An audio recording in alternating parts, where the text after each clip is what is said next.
এখানে এক ব্যক্তির কথা বলা আছে, তার নামটাও আছে, নামটা গুরুত্বপূর্ণ না, মিস্টার কবির সাহেব। তো ওনার কাছে 56,000 টাকা আছে। কত টাকা? 56,000 টাকা। এখন চিন্তা করলো টাকাটা রেখে দিয়ে লাভ, এটাকে ইনভেস্ট করাই। তো উনি ইনভেস্ট করার জন্য এক জায়গায় উনি হচ্ছে যে এখান থেকে কিছু টাকা 12% মুনাফা দিবে।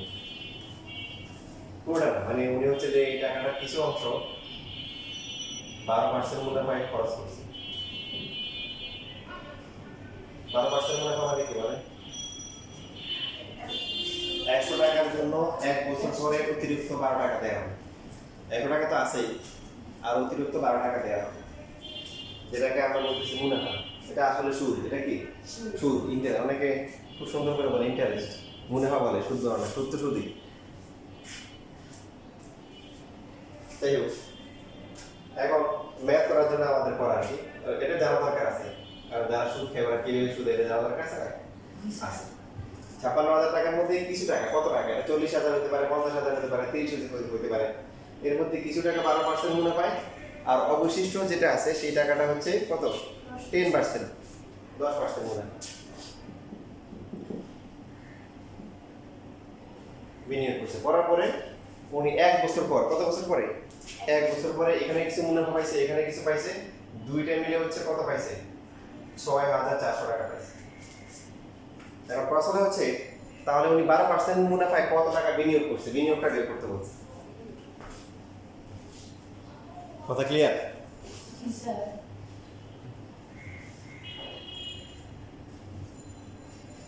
লেখাপড়া লেখে কথা খেয়াল করি। এখন এখানে আসলে সুদ কখন হয় আর কখন ব্যবসা হয় খুবই সিম্পল, ধরলে পারলে খুবই সিম্পল, কিন্তু এটার ফলাফল কিন্তু আগামীকাল পার্থক্য। আল্লাহ বলছে, আল্লাহ ব্যবসাকে হারাম করছে, আর সুদ কি করছে? হারাম করছে। সুদের 70টা মানে লেভেল আছে, গুণের 70টা লেভেল, এবং সবচেয়ে ছোট যেটা সেটা অনেক মারাত্মক।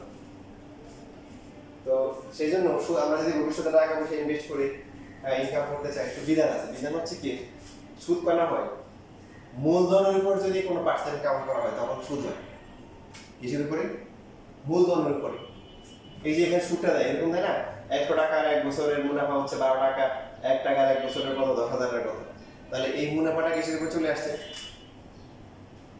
বলো, মূলধনের উপরে। এখন তোমার ব্যবসা লাভ হচ্ছে না লস হচ্ছে, লাভ পাতে চলছে নাকি তুমি কোটিপতি হয়ে গেছে, এটা ডাবল মাইনার। তুমি টাকা নিছো, আমাকে এই মূলধনের উপরে এটা টাকা দিবে, এটাই সুদ। সুদ হবে না কেমন? কখন হবে না? সাপোজ মনে করেন কোন একজন ব্যক্তি প্ল্যান করলো যে সে 50,000 টাকা কি করবে, সে ইনভেস্টর নেবে, 50 লাখ, 50 কত লাখ, সে 50 জনকে বলে ভাই আপনারা 1 লাখ টাকা করে দেন, আপনাদেরকে হচ্ছে হলো দেওয়া, আমি সব ব্যবসা পরিচালনা করবো, আমি নিব হচ্ছে 50%, সব কিছু আমি করবো, স্টাফ থেকে অফিস টফিস যা লাগে সব আপনাদের টাকা দিয়ে আমি ম্যানেজ করবো, ফুল টাইম আমি ডিউটি করবো, আপনাদের কিছুই করতে হবে না, আপনারা 50 জনে 1 লাখ টাকা আপনারা দিয়ে দেন। তো 50 জনে 50 লাখ টাকা তাকে বিশ্বাস করে সে তাকে দিয়ে দিই।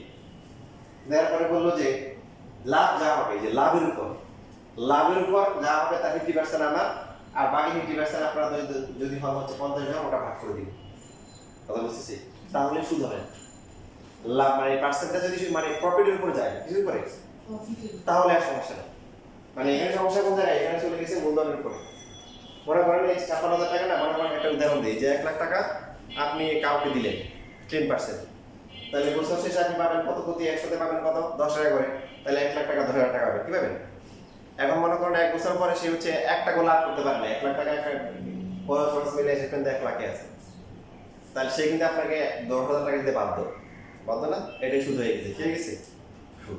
এখন এই যে আল্লাহ কোন সিস্টেম করে দিয়েছে, এই যে মুনাফার উপর লাভ দিলে লাভ আছে। মনে করেন আপনার কোনো এক ফ্রেন্ড আছে, সেই হচ্ছে হলো 5 লাখ টাকা আপনার থেকে নিছে, 101 টাকা দেয় না, সে বললো যে আমি ব্যবসা করবো, সব কিছু আমি করবো, তুমি টাকা দিবা, অর্ধেক নিয়ে যাবে, লাভের অর্ধেক। কিসের অর্ধেক? লাভের অর্ধেক। তাহলে 5 লাখ টাকা মনে করো বছর শেষে লাভ হয়েছে মনে করো 6 লাখ টাকা। কত লাখ টাকা? 6 লাভ, কিন্তু লাভ। তাহলে সেই 3 লাখ তুমি কি 3 লাখ তোমার মূলধনটা রয়ে গেছে, ওইটা হচ্ছে হলো ব্যবসা, ওটাতে কোনো সমস্যা নেই। এবং আমি যেটা শুনছি যে এটাও করা যাবে, যে তুমি টাকা দিচ্ছ ওরে ব্যবসা করতেছে, তুমি যদি শর্ত দিয়ে দাও যে লস হলে কিন্তু আমি নিতে পারবো না, আর লাভ যদি হয়, লাভ হলে অর্ধেক আমার, অর্ধেক তোমার। তাও জায়েজ আছে আর কি, তাও এটা আছে। কথা কি বুঝতে পারছি? তাহলে সুদ আর ব্যবসার মধ্যে পার্থক্য বুঝতে পারছি? মানে এখানে যে আমরা অঙ্ক করার জন্য শিখবো, বাট এখানে বেসিক পার্থক্য হচ্ছে যে যখন মূলধনের উপর চলে আসবে, আমার এত টাকা দিছি, সো প্রতি শতে আমাকে এত টাকা দিতে হবে, তখন হচ্ছে যে এবার আসেন তাহলে আমরা ব্যাংকে যে টাকা রাখি, ব্যাংকে যে টাকা রাখি এটাও কিন্তু সুদ পাই, কারণ ওরা কিন্তু মূলধনের উপরে দেয়। এখন অনেক সময় ওরা ইসলামী ব্যাংকের কথা বলে, বাট মানে কোনো ব্যাংক আসলে প্রকৃতপক্ষে ইসলামিক না। তো এটা বিস্তারিত আলোচনা, সংক্ষেপ হচ্ছে হলো যে আপনার হচ্ছে হলো যে দুইটা বিষয়, একটা হচ্ছে হলো যে আপনি টাকাটা নিজের কাছে রাখতে পারেন ভালো, যদি এমন হয় যে টাকা রাখতেছেন এতে হচ্ছে হলো যে টাকা হারিয়ে যাওয়ার বা টাকা চুরি ডাকাতি হওয়ার জীবনের ভয় আছে, সেই ক্ষেত্রে হচ্ছে হলো ব্যাংকে রাখার কি আছে, বিধান আছে। হ্যাঁ ঠিক আছে, আপনার জীবনের নিরাপত্তা টাকা হয় ব্যাংকে রাখেন, তো ব্যাংকে রাখলে আপনি দিবেন না, ব্যাংকে রাখলে অন্যান্য ব্যাংকগুলোর থেকে হচ্ছে ইসলামী ব্যাংকগুলোতে রাখা উত্তম, কারণ তারা চেষ্টা করে কত বিভিন্ন আন্তর্জাতিক বা সরকারি যে মার্কেটগুলো আছে, সেই জন্য ইসলামের যে শরিয়া সেই মোতাবেক তারা পরিপূর্ণভাবে করতে পারে না, কিন্তু তারা চেষ্টা করে, সেই তুলনায় তাদেরটা ভালো। এরপরে যেহেতু তারা পুরোপুরি পারে না, তাহলে আপনি কি করবেন, আপনি যদি ওরা ধরো শুধু হচ্ছে ময়লা আবর্তন, এটা আমি নিবই না, এটা আবার ভুল, এটা আবার ভুল। আপনি যদি ব্যাংকে টাকা রাখেন, আপনার যে প্রফিট আছে আপনি নিয়ে নিবেন, নিয়ে কি করবেন, নিয়ে হচ্ছে সবচেয়ে খারাপ কাজ, মনে করেন কোনো জায়গায় বাথরুম নেই, ওটা টয়লেট বানিয়ে দিলেন গ্রামে কোথাও, বুঝছেন তো, মানে একদম লোকজন মনে করেন গরিব নিকৃষ্ট, মানে জামা কাপড় নাই বা একদম নেই, তাদেরকে দিবেন, মানে একদম যেহেতু এটা পচা টাকা, এটা পচা জায়গায় করতে হবে, আপনি মসজিদ মাদ্রাসায় এগুলো দান করতে পারবেন না, এটা পচা টাকা পচা কাজে খরচ করতে হবে। কথা কি বুঝতে পারছেন? পাই না জিন মসজিদের এখানে একটা খাল আছে, এখানে আমি টাকা দিয়ে দেবে, খাল পরিষ্কার করে এরকম আর কি নিকৃষ্ট কাজগুলোতে করে দিবেন। এখন ব্যাংক থেকে নেবেন নেবেন কেন, আপনি যদি বলেন আমি তো সুদ খাই না, আপনার টাকা নিয়ে যান, তাহলে আপনার টাকা নিয়ে যদি তারা যদি আবার খারাপ কাজ করে, আপনার গুণ হবে না, এই জন্য আপনি ব্যাংক থেকে টাকা নিয়ে নিতে হবে, মনে থাকবে। এগুলো এখন হতে নাহলে ভবিষ্যতে হবে, যারা আছে ওদেরকে একটু বুঝাই বলবেন, অনেক কথা সুন্দর করে বলে, আরে হয়ে গেছে চাকরি বাকরি এখন বুড়ো হয়ে গেছে, 50-30 লাখ টাকা পাইছেন, ব্যাংকে রেখে দেন, প্রতি বছর বছর বছর এত টাকা পাবেন, কি সুন্দর করে বলেন, যেটা তো সুদ, এটা কি সুদ। এর থেকেও করা যেতে পারে যে টাকা দিয়ে গোল্ড কিনে রেখে দিতে পারে, গোল্ড পরিধান করা যায়, আবার গোল্ডের হচ্ছে হলো যে দামও বাড়ে, তো দেখা যাচ্ছে যে ঘুরে ফিরে হ্যাঁ তবে গোল্ডের কি করতে হবে, জাকাত দিতে হবে, এমনি তো টাকা দিতে হবে, গোল্ডের জাকাত দিতে হবে। যাই হোক, এবার আসলে আমরা অঙ্কের যে বিষয়টা বলছি সেটা বোঝার চেষ্টা করি যে আমাকে এখানে কি বলা আছে। 56,000 টাকার মধ্যে হতে পারে এখানে হচ্ছে হলো 50,000, এখানে 6,000, হতে পারে এখানে 36,000, এখানে 20,000, অনেক কিছু হতে পারে। কত মানে কত পার্সেন্ট, 12% আর 10%, কত জায়গায় যে দুইটা সেকশন আছে, কোনটাতে কত পার্সেন্ট করছে এটা বিনিয়োগ করছে, এটা কি জানি না, এটাই বের করতে হবে। তো আমরা ধরে নিয়েছি যে বই উদাহরণে সুন্দর করে লেখা আছে, আমি শুধু এই জন্য ক্যালকুলেশনটা দেখাবো। 12% হচ্ছে x টাকা, তাহলে এখন বলো তো 10% এ বিনিয়োগ করছে কত? 10% যাবে 56,000 মাইনাস x। ভেরি গুড, এই যে আমার ঠিক বলছে, কারণ মোট টাকা কিছু টাকা হচ্ছে x টাকা, বাকি এই যে এটা হচ্ছে 10%। কারণ আমরা জানি কি যে প্রথম ক্ষেত্রে যেটা হচ্ছে, প্রথম ক্ষেত্রে হচ্ছে যে যেহেতু 12%, তার মানে কি 100 টাকার এক বছরের মুনাফা কত? এই যে 12 টাকা, তাহলে 1 টাকার এক বছরের মুনাফা কত? কত? 12/100 না? তাহলে কত টাকা আছে? x টাকা। কত বছর? বছর শেষে, তার মানে এক বছর। যদি এরকম যদি হয় 5 বছর পর, 3 বছর পর, তাহলে বছরে কিন্তু গুণ আকারে আসে।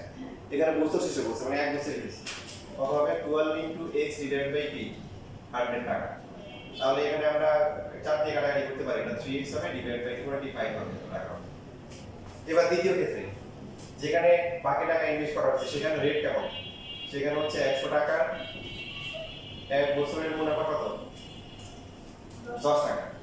তাহলে 1 টাকা এক বছরের মুনাফা কত? 10/100 টাকা। টাকা কত? 56,000 মাইনাস হচ্ছে কি x টাকা, তাই না? বাকি টাকা এটা এক বছরের মুনাফা কত? 10 into 56,000 মাইনাস হচ্ছে x ডিভাইডেড বাই হচ্ছে 100। তো এখানে কাটাকাটি করে কি হয়? 10 জন কাটা যায়, 56,000 মাইনাস হচ্ছে x ডিভাইডেড বাই কি 10 এত টাকা। এবার আমরা লিখব হচ্ছে কি, এই যে দুই জায়গা থেকে, এখান থেকে কিছু প্রফিট পাইলো, এখান থেকে প্রফিট পাইলো, দুইটা মিলে কত হইছে? 3x/25 আর হচ্ছে হলো 56,000, 56,000 মাইনাস x ডিভাইডেড বাই 10, এই দুইটা মিলে কত টাকা? 6,400 টাকা। বুঝতে পারছি? এটা মোট। এবার এবার আছে আমরা 25 আর 10 এদের লসাগু কত? 50। তাহলে এখানে হচ্ছে কত হবে? 2 হবে, এটা 6 হবে, এটা হবে কত? 5। 5 দিয়ে 56 কে গুণ করলে কত হয়?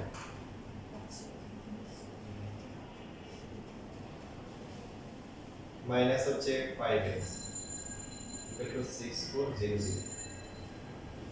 তাহলে 6x থেকে 5x গেলে x হয়, x প্লাস 0 0 কয়টা? 4টা, 2,80,000। আর এখানে কত আসে? 0 3টা, আর এখানে 4 পাশে মিলে 0, 5 6 30, 32, 3,30,000। তাহলে এখানে এটা পাশে বিয়োগ করলে কত হবে? 3,20,000 মাইনাস হচ্ছে 2,80,000, কত হয়? 20 আর 40,000, কত? 40,000। তার মানে 12% যে মুনাফা ছিল সেখানে বিনিয়োগ করছে কত? 40,000। আর 10% কত? 16,000। 16,000 টাকা বিনিয়োগ করছে।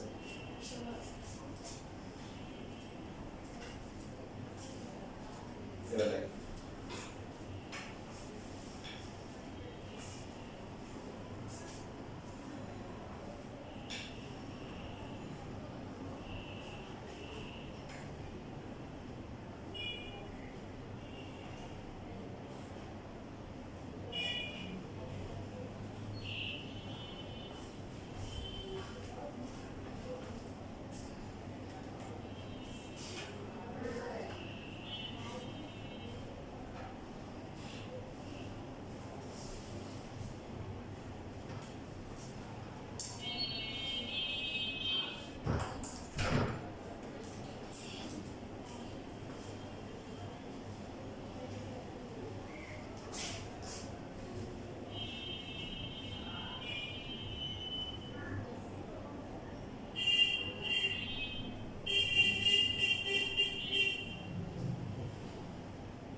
219 নাম্বারটা কত?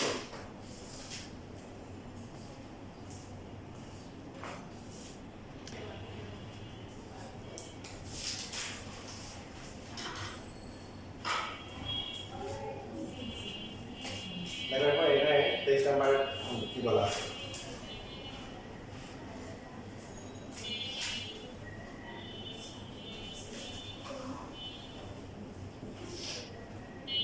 একটা গাড়ি সাপোজ হচ্ছে A থেকে B তে যাবে, তো এই পথটা সে যেভাবে চালাইছে, মনে করো প্রথমে একটু স্পিডে চালাইছে, প্রথমে A থেকে C পর্যন্ত তার গতিবেগ ছিল ঘন্টায় 60 কিলোমিটার। ঘন্টায় 60 কিলোমিটার মানে 1 ঘন্টায় সে 60 কিলোমিটার যায়। আর পরের ঘন্টায় কত? 40 কিলোমিটার ঘন্টায়, পার ঘন্টা। এখন বলা আছে যে তার মোট 5 ঘন্টা সময় লাগছে কত? মোট সময় লাগছে হচ্ছে 5 ঘন্টা। আর মোট যে দূরত্ব সেটা হচ্ছে 240 কিলোমিটার। তাহলে ঘন্টায় 60 কিলোমিটার বেগে কত দূর গেছে? কত দূর গেছে? কত কি বুঝতে পারছেন?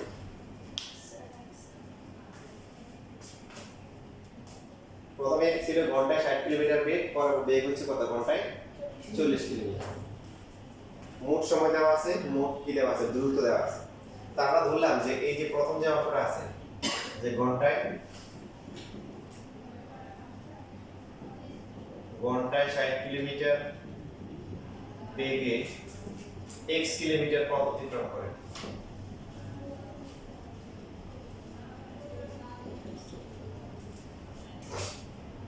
তাহলে ঘন্টায় বাকি যে 40 কিলোমিটার গেছে, 40 কিলোমিটার বেগে গেছে, ওখানে কতটুকু পথ অতিক্রম করছে বলো?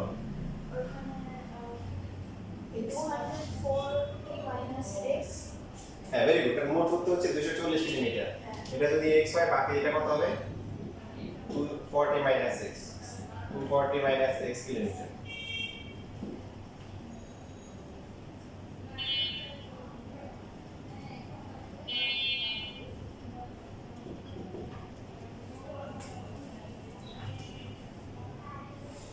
ঠিক আছে? আচ্ছা, এখন হচ্ছে আমরা যেটা করব যে তাহলে কোন ইনফরমেশনটা কাজে লাগানো হয়নি, কোন ইনফরমেশন কাজে লাগানো হয়নি এখানে? এই যে হ্যাঁ, সময়টা কাজে লাগাই দেন। তাহলে এখন এই যে ঘন্টায় 60 কিলোমিটার বেগে x কিলোমিটার পথ যেতে সময় লাগে, কতটুকু সময় লাগবে বলো?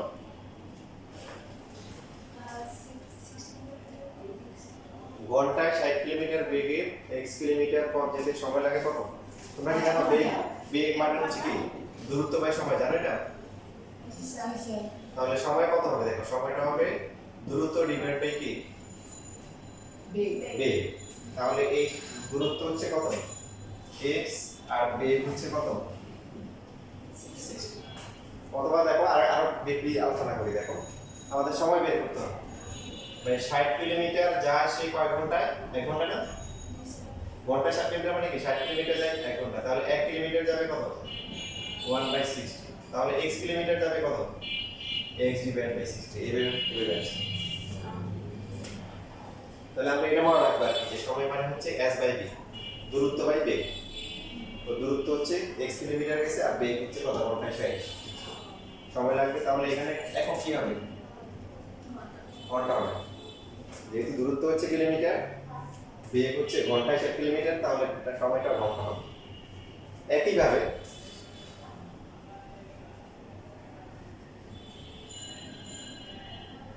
তাহলে ঘন্টায় 40 কিলোমিটার বেগে বাকি দূরত্ব কত? 240 মাইনাস x কিলোমিটার পথ যেতে সময় লাগবে কত বলো? 240 মাইনাস দূরত্ব ডিভাইড বাই বেগ, বেগ হচ্ছে কত? 42 ঘন্টা। এইবার আমরা হচ্ছে ওই যে লিখব আর কি প্রথমতে এই যে এখানকার সময় আর এখানকার সময় দুইটা সময় মিলে কত? 5 ঘন্টা। x বাই 60 প্লাস হচ্ছে 240 মাইনাস x বাই 40 এটা ইকুয়াল টু হচ্ছে 5 এখান থেকে x এর মান বের করতে পারবেন ইনশাআল্লাহ তাহলে চেষ্টা করুন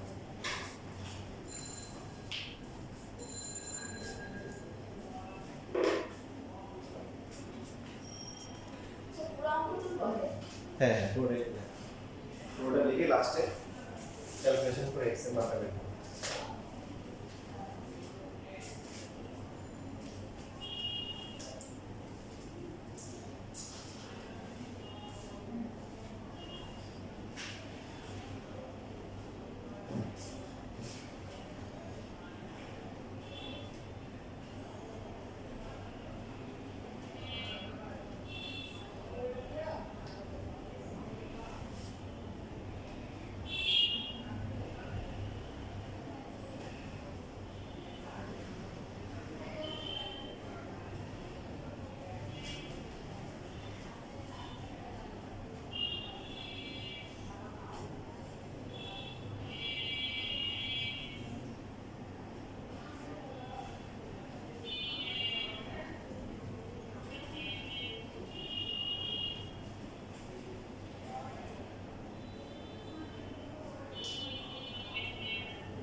বাসে যায়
শেষ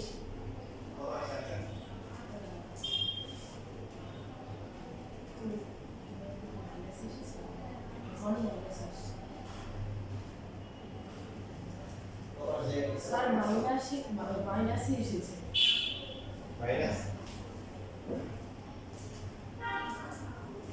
এর মানটা কত আসছে? স্যার আমার মাইনাসেই আসবে -40 মাইনাস তোমার কত?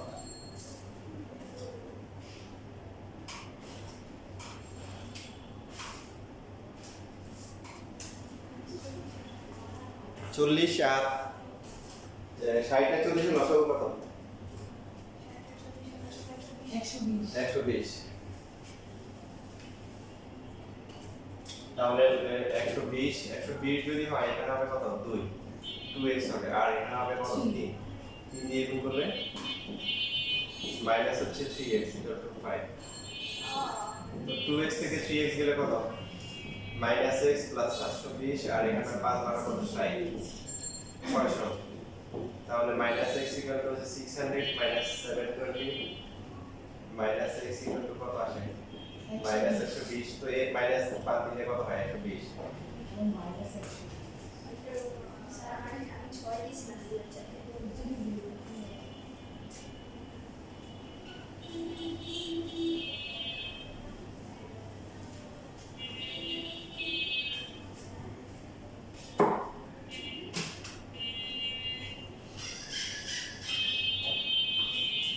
তার মানে যদিও বেগ ভিন্ন, অর্ধেক পথ গেছে কি 60 কিলোমিটার বেগে, বাকি অর্ধেক পথ গেছে কি? তার কারণ দেখো প্রথমে আসছে 120, পরেও কি 120 হবে না? আর মোট 240। কিন্তু সময়টা কিন্তু সেম হবে না। ঘন্টায় যদি 60 কিলোমিটার যায় তাহলে 120 কিলোমিটার যেতে কত সময় লাগবে বলো? স্যার ঘন্টায় 60 কিলোমিটার বেগে গেলে 120 কিলোমিটার যাওয়ার জন্য কতক্ষণ লাগবে? এই 2 কিলোমিটার স্যার মানে 2 ঘন্টা। সরি 2 ঘন্টা 2 ঘন্টা। আর 40 কিলোমিটার বেগে গেলে 120 কিলোমিটার যাওয়ার জন্য সময় লাগবে কত? 3 ঘন্টা। তাহলে দেখো হিসাব কিন্তু নিয়েছে 2 আর 3 5। দূরত্ব সমান গেছে 120 কিন্তু প্রথমে স্পিড বেশি হওয়াতে সময় লাগছে কম, পরে স্পিড কম হওয়াতে সময় বেশি লাগছে মোট 5। বুঝতে পারছি? জি স্যার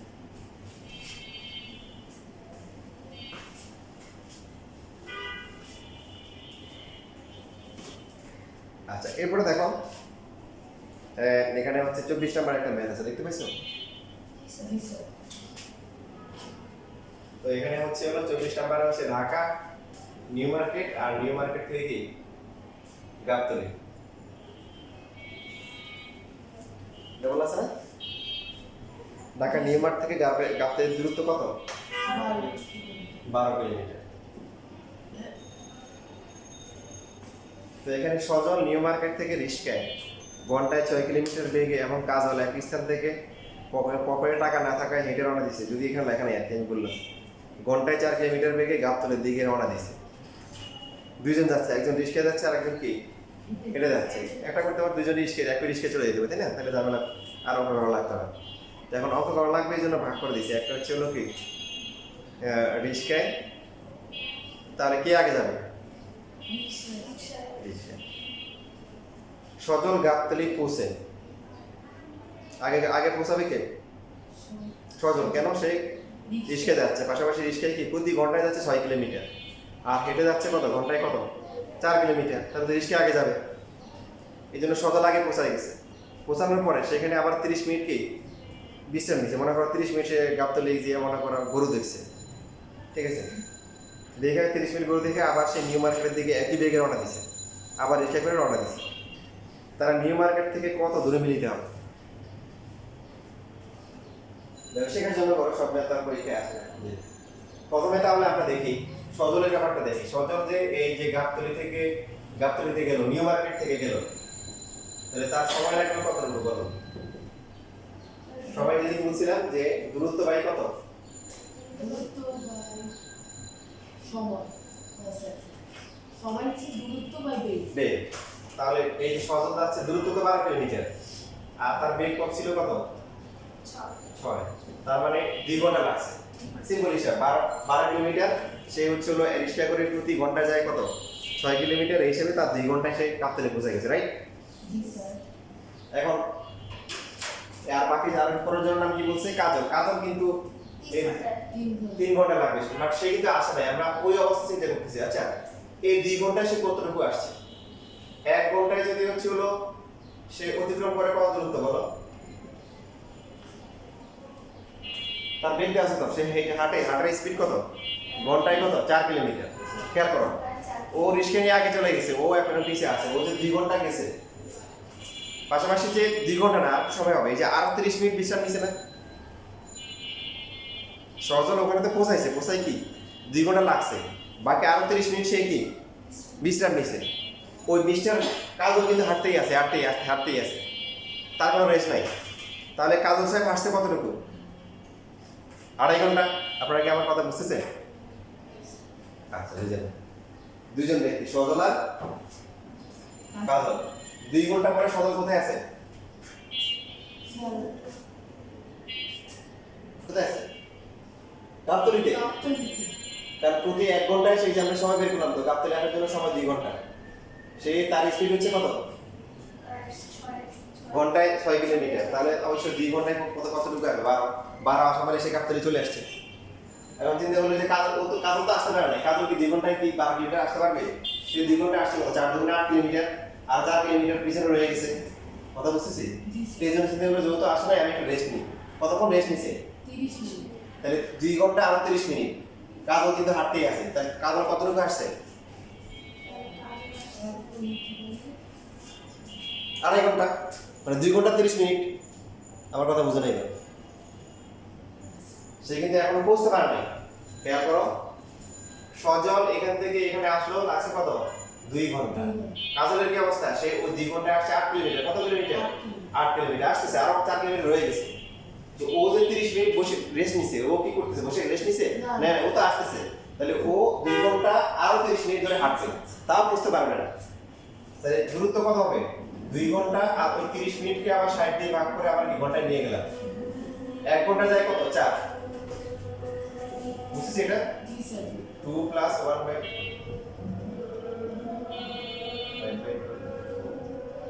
তাহলে কত আসে 10 কিলোমিটার আসে কত আসছে 10 কিলোমিটার সিম্পল হিসাব করো যদি 1 ঘন্টায় যদি 4 কিলোমিটার যায় তাহলে আধা ঘন্টায় কত কিলোমিটার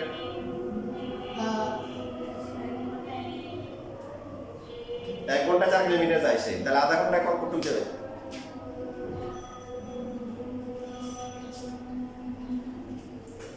এর জন্য চিন্তা করা লাগে এর জন্য ক্যালকুলেটর লাগে তুমি 1 ঘন্টায় যাও 10 কিলোমিটার আধা ঘন্টা কতটুকু যাবে হ্যাঁ অর্ধেক তো এই যে 30 মিনিট এসে যাবে কত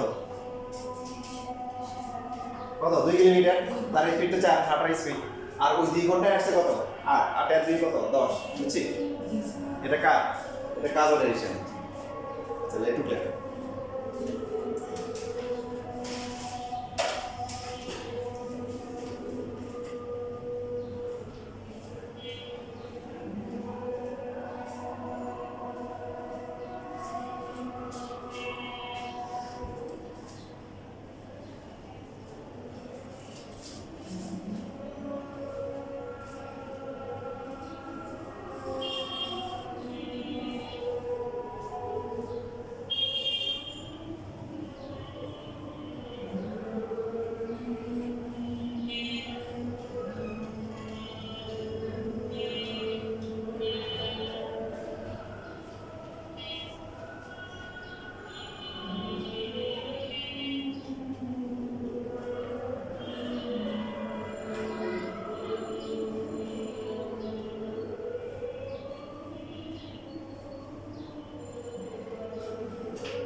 কিলোমিটার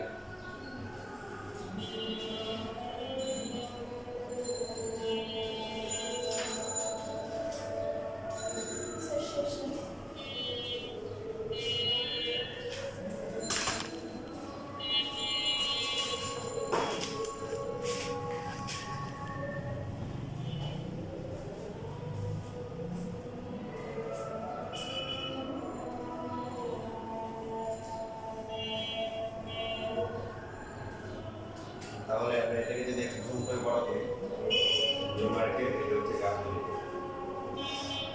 মিস্টার সদর সাহেব কবে টাকা আছে রিক্সা দিয়ে চলে আসছে, 2 ঘন্টায় চলে আসছে, 2 গুণে কত 12 কিলোমিটার চলে আসছে। কতক্ষণ সময় লাগছে? 2 ঘন্টা, আধা ঘন্টা রেস্ট নিয়েছে। তো এখন কাজলের কি অবস্থা? কাজল সাহেব এই 2 ঘন্টা আর 30 মিনিট মানে 2.5 ঘন্টা ধরে হাঁটতে গেছে। উনি 1 ঘন্টা যায় 4 কিলোমিটার, 2 ঘন্টা যায় 8 কিলোমিটার, আরো আধা ঘন্টা যাবে কত? 2 কিলোমিটার, মোট কত? 10 কিলোমিটার।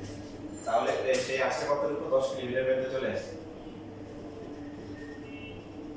এইবারে কিন্তু ওই যে মিস্টার কি সজল, উনি কিন্তু আবার রওনা দিচ্ছে উল্টা পথে, আর এই দিক থেকে রওনা দিচ্ছে কে? মিস্টার কাজল। এখন বলছে যে এটা কোথায় মিলিত হবে? তা আমরা বললাম যে এখান থেকে x দূরত্বে গিয়ে মিলিত হবে। কত দূরত্বে? x দূরত্বে। এটা যদি x হয়, বাকিটা কত হবে বলেন? বাকিটা হবে কত?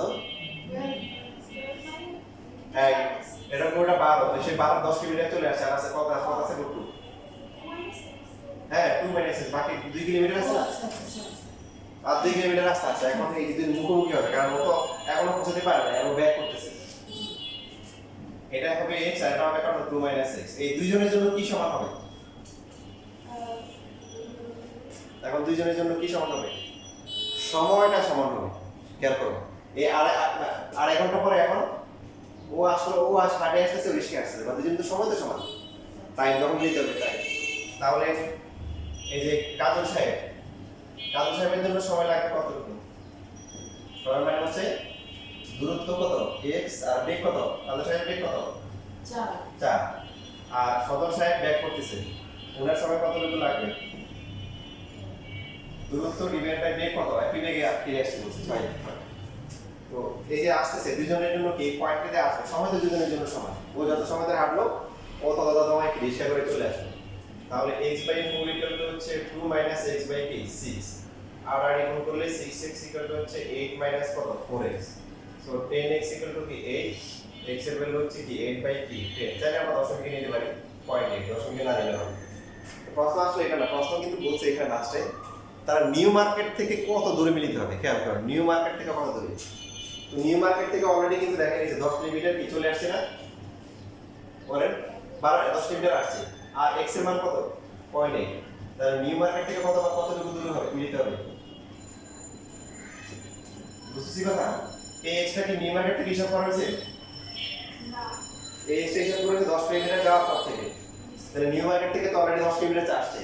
তাহলে 10 plus x, 10 plus 0.8 kilometre equal to হচ্ছে 10.8 কিলোমিটার। যদি বলে গাবতলী থেকে কত দূরে মিলিত হবে, তারা জানে না?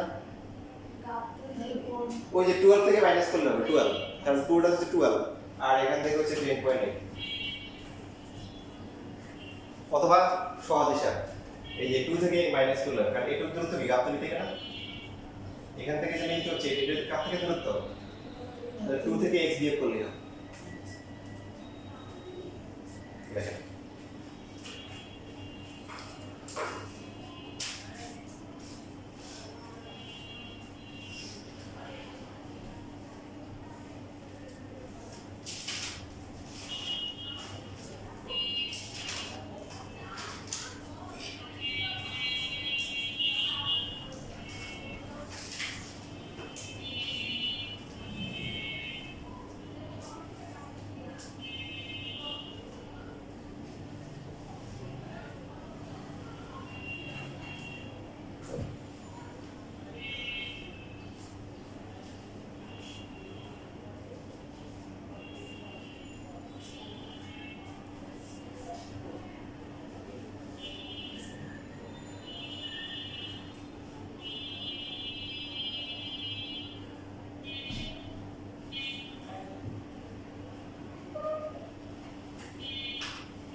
শেষ লেখা।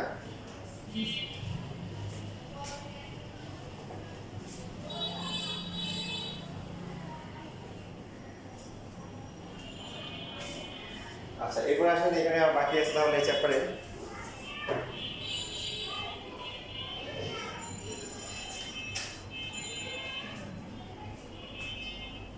উদাহরণ 6 নাম্বার, এটা পরীক্ষা আছে।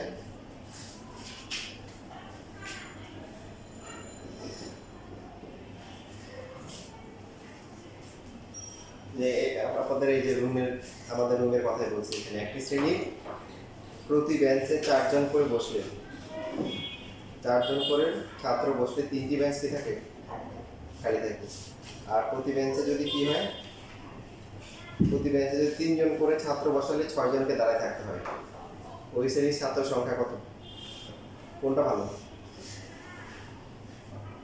দাঁড়ায় থাকার থেকে তো বেঞ্চ থাকা যাবে, সমস্যা নেই, তাই না?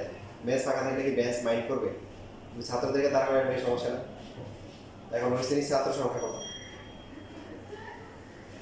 প্রথমে কি বলছে, এক বেঞ্চে কয়জন করে বসে?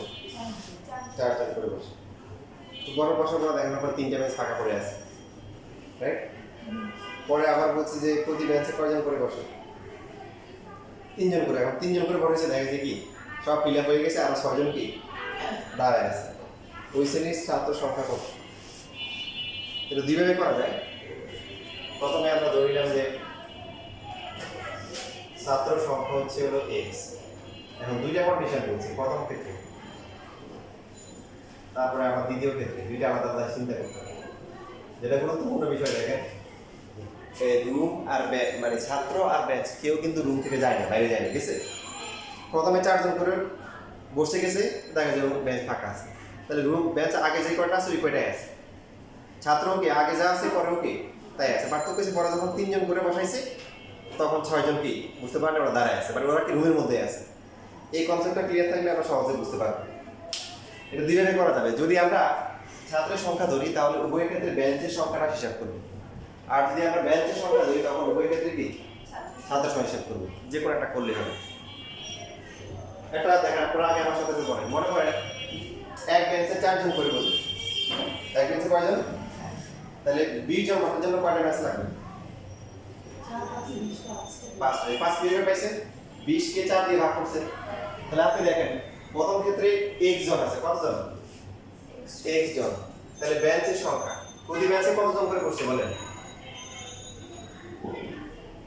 প্রথম ক্ষেত্রে বলছে কতজন করে বসছে? 4 জন করে। তাহলে বেঞ্চ লাগবে কয়টা? ওই যে 20 জন মানে x, মোট ছাত্র ডিভাইড বাই প্রতি বেঞ্চে কতজন করে? 4 জন করে। এখন রুমে কি আর বেঞ্চ আছে? আছে। ওই যে 3টে বেঞ্চ খালি রয়ে গেছে, এটা তো আপনি হিসাব করছেন হচ্ছে হলো ওরা যে বসছে ওটা বসার জন্য কয়টা বেঞ্চ লাগছে? প্রতি বেঞ্চে 4টা। তাহলে হচ্ছে যেটা বলছিলাম যে 20 জন যদি বসতো তাহলে কত? 4 5 20, 20 কে 4 দিয়ে কি ভাগ করা লাগে, তাহলে 5টা বেঞ্চ হচ্ছে। তো এখানে মোট তার মতো x জানি না, x/4 আরো কি আছে? 3টা, 2টা না 3টা? আর 3টা বেঞ্চ ফাঁকা। এবার আসে দ্বিতীয় ক্ষেত্রে আসে। দ্বিতীয় ক্ষেত্রে বেঞ্চের সংখ্যা কত হবে?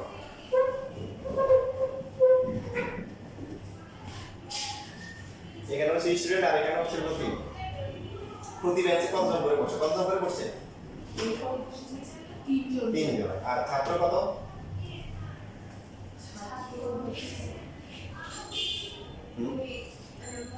হ্যাঁ, ছাত্র কত ছিল রুমে?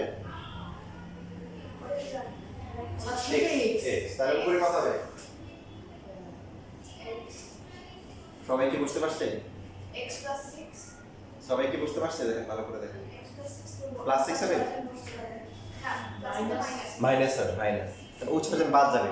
আমরা তো বেঞ্চ হিসাব করতেছি, তো এখানে কারা আছে? ওই 6 জনের বাদ দিয়ে হিসাব করতে হবে। এই জন্য এই যে x - 6 এখানে অতিরিক্ত হবে। অতিরিক্ত হবে কি? বরঞ্চ বলা হয় দাঁড়া 6টা দাঁড়ায় আছে, ব্যস্ত বিলাপ হয়ে গেছে। এবার বুঝছি? তাহলে এখন আমরা যেটা বলছিলাম ব্যস্ত আগে যা আছে এখন কি তাই আছে। তাহলে প্রশ্নের মধ্যে দুইটাকে সমান ধরে x এর ভ্যালু বের করা যাবে না? পরে আগে নিজে রাখো।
ওটা করতে পারিনি।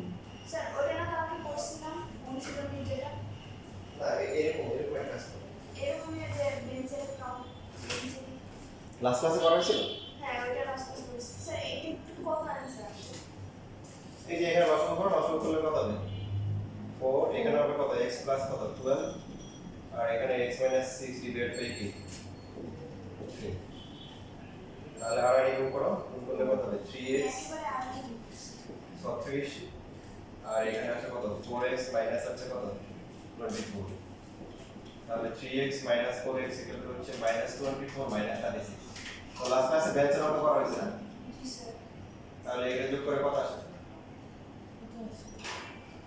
60 60 আসে কত আসে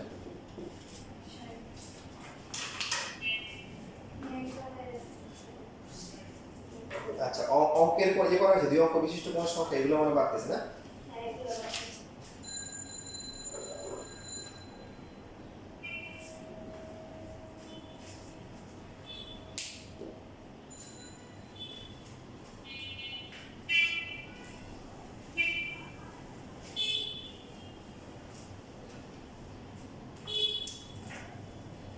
শেষ লেখা জি স্যার।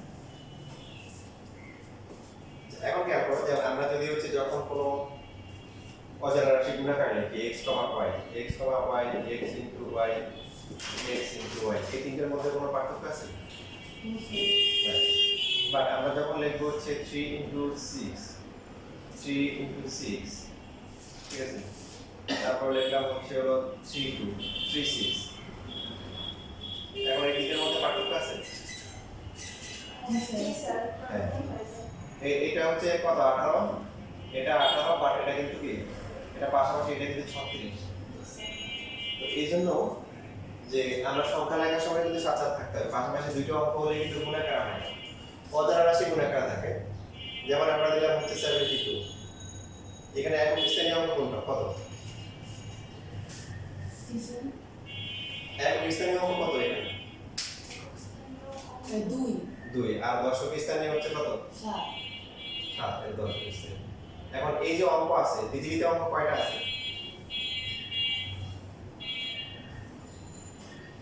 পৃথিবীতে অঙ্ক কয়টা আছে 10টা 0 1 2 3 4 5 6 7 8 9 মোট 10টা আর বাকি যতগুলো আছে সব সংখ্যা এগুলো অঙ্ক প্লাস সংখ্যা বুঝছেন আপনি অঙ্ক জি স্যার। তো এখন এই অঙ্কগুলোর মাধ্যমে সংখ্যাটা কিভাবে বের করা যায় নিয়ম হচ্ছে একক স্থানীয় যেটা আছে এটাকে 1 দিয়ে গুণ করব আর দশক স্থানীয়কে 10 দিয়ে গুণ করব 2 প্লাস হচ্ছে 70 কত আসে 70 মিনস হিসাব আপনারা যদি ওরকম দেয় 64 দেয় দেখেন নিয়ম কি একক স্থানীয় যেটা আছে এটাকে 1 দিয়ে গুণ আর দশক স্থানীয় যেটা আছে এটাকে কি 10 দিয়ে গুণ তাহলে 4 আর 60 কত আসে 64 মিনস জি স্যার। তাহলে এক অঙ্ক থেকে সংখ্যা পাওয়ার নিয়ম কি দুই অঙ্ক বিশিষ্ট যে সংখ্যা হবে এটা হবে একক স্থানীয়ের সাথে 1 গুণ আর দশক স্থানীয়ের সাথে কি 10 গুণ করে যোগ করে দিব তাহলে আমরা সংখ্যা পেয়ে যাব মানে তিনটা থাকলে তাদেরকে রাশিটাকে আমি শতক ধরলে 100 হ্যাঁ হ্যাঁ এককে এক দশকে কি 10 আর 3 নাম্বারটা কি 100 দিয়ে গুণ করা লাগে তো ওই আমাদের দশক স্থানীয়ের কোনো অঙ্ক নাই মানে তিনটে যেটা আছে তিন অঙ্ক বিশিষ্ট কোনো অঙ্ক পরীক্ষায় আসে না এটা আলোচনা নেই আমার আসবে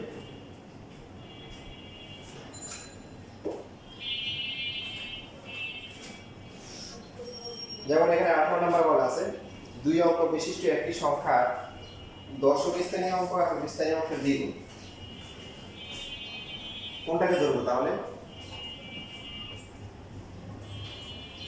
দশক স্থানীয় অঙ্ক হচ্ছে 10 স্থানে আমাদের দেবো ধরবো কারণ ভালো করে ধরুন দেখেন দশক স্থানীয় অঙ্ক একক স্থানীয় অঙ্কের দ্বিগুণ তাহলে ধরবো কাকে ওই একক একক স্থানে স্থানে। একক স্থানীয় হ্যাঁ আমরা বলছি 10 স্থানে অঙ্ক দেবো কত নাম্বার বলছি এটা মানে আমি বলছি একক স্থানে এটা হচ্ছে 18 তাহলে একক স্থানীয় যেটা সেটাকে x ধরবো দশক স্থানীয়কে ধরবো কত 2x সংখ্যাটা কত হবে সংখ্যা হচ্ছে যে একক স্থানীয়ের সাথে কি 1 গুণ আর দশক স্থানীয়ের সাথে কি 10 গুণ x প্লাস কত 20x 21x আচ্ছা অঙ্কদের সমষ্টি অঙ্কদের কি সমষ্টি সমষ্টি কত x 2x 3x দেখেন 72 পাওয়ার জন্য কি করতে হবে 2 এর সাথে 1 আর 7 এর সাথে কত 10 মানে অঙ্ক দুইয়ের যোগফল কত 7 আর 2 9 হ্যাঁ দুইটা আলাদা হিসাব তো এখানে অঙ্ক দুইয়ের সমষ্টি কত 3x প্রশ্ন কি বলতে দেখেন প্রশ্ন বলছে যে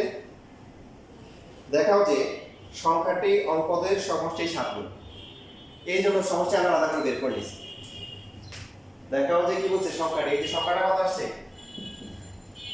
21x কত গুণ 7 গুণ 7 7 into 3x লেখা যায় তো 7 থাকলো 321 এই 3x কে লেখা যায় কি 3x কে লেখা যায় অঙ্কদের কি সমষ্টি সে সমান হয়ে গেল সংখ্যাটি হচ্ছে অঙ্কদের সমষ্টি কত গুণ 7 গুণ সর দেখা যাবে আসলে দিন আর কেটে আসবে লেখো না বুঝলে বলিও